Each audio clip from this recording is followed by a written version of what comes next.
What was your feeling like at halftime? Given it seemed like you were outplaying them for stretches, but like you mentioned, the turnovers are obviously an issue. Yeah. What was your feeling at halftime? Did you like overall how you were playing minus the turnovers? Probably that'd be probably a good way to characterize how I felt. I felt like we were kind of had the game where we wanted it in terms of our defensive attention to detail, and I thought offensively we just had to get better. Dwayne bailed us out a little bit in the first 6 minutes, and we got a little impatient at times. But I thought our turnovers that was the biggest hang up for me. Chris, what was the plan defensively? I guess seems like you guys made them settle for a lot of jump shots.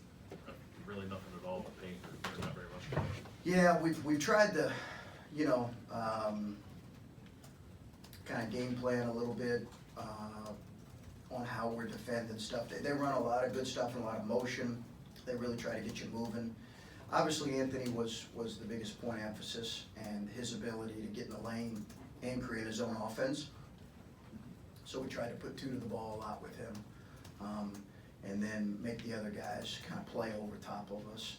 And as I've said, we have good individual defenders, and sometimes we can put multiple really good individual defenders out there, and collectively, if we can play together, it gives us a chance to really be a good defensive team. Would you play that way defensively in a game where Luther's a little limited by foul trouble? Do you learn maybe any more about the collective defensive identity of the team?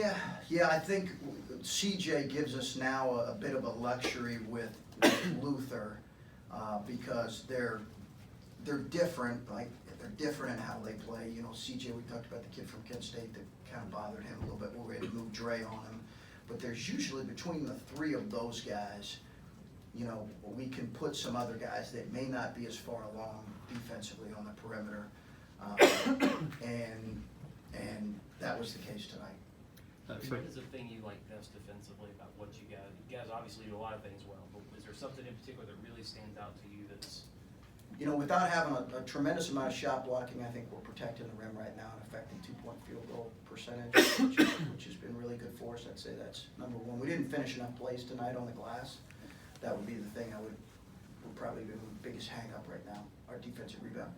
Chris, you mentioned the 10 turnovers in the first half. What was the key in limiting those in the second half? I think we settled down a little bit.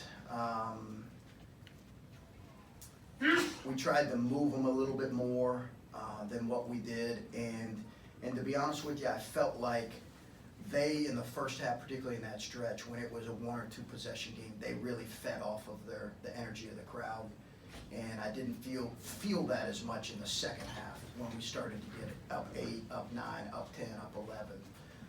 That's probably part of just having a young team, but when we were able to create a little bit of distance, I felt like when it was a one possession game, I just thought their energy and activity was different. You mentioned Dwayne helping you out, or bailing you out a little bit in the first half with some of his early shots. EJ came in, gave you some buckets. Yeah.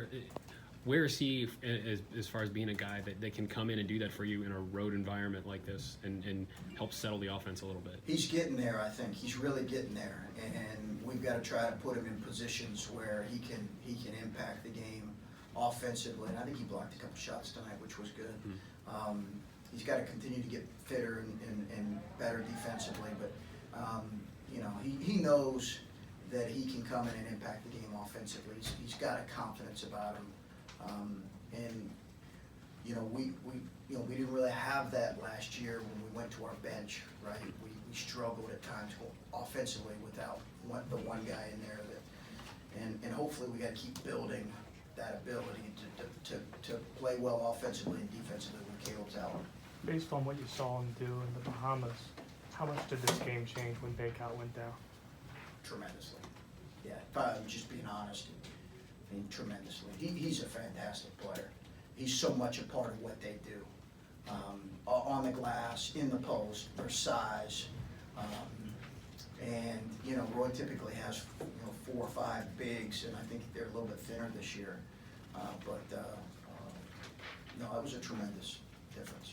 You talked yesterday, you were talking about this being the first time that you're going to a road environment, and it seemed like at halftime you had a 2-point lead, and it seemed like it could have been worse at that point, and also seemed like the game could have gone one of two ways, and obviously you ended up winning by more than 20 points. How pleased were you to see that response when it did seem like maybe it could have gone the other way? Really pleased with the first 6 minutes of the second half. I thought that was maybe our best basketball, was the first 6 minutes. We settled down, we made smart decisions, we attacked them in certain areas, we made them work. I thought that was probably our best 6 to 7 minute stretch of the game, and that was critical. You guys have done a pretty good number on Villanova, Cincinnati, North Carolina defensively. If someone made the observation that you're embracing this Virginia model of just locking people down and winning games, is that a compliment? Is that something? Well, let's pump the brakes there. Do you sense a parallel? I mean, do you sense a parallel that this is something you guys can sustain? I'll be interested to see as we move forward. You know, as I said, we got an outstanding opponent on Saturday, who's really good offensively. I'll be interested to see how this plays out. As I said, when we continue to play, you know, similar competition over a longer stretch, I think that's the real test of your group and how committed you are on that end. But certainly we've had a good start with some teams for sure.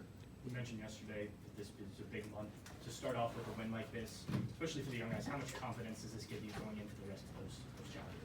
Yeah, I think it gives. They were a hungry group, you know. I think, as I said, we've got great leadership right now. They were a hungry group, hungry to kind of come in and perform, and probably a little nervous too, first time on the road. But they were hungry to perform well. When you're winning like the way you were winning late in the game at a place where they don't lose like this, do you allow yourself as a coach like a second to appreciate the fact that the score is what it is, or are you still too dialed in on the play-by-play? Yeah, probably the last minute, you know, Ryan Peden said it. Hey, you might want to, you know, take a moment to take a look at the score. You know, I just told him, hey, let's get our guys ready for Saturday.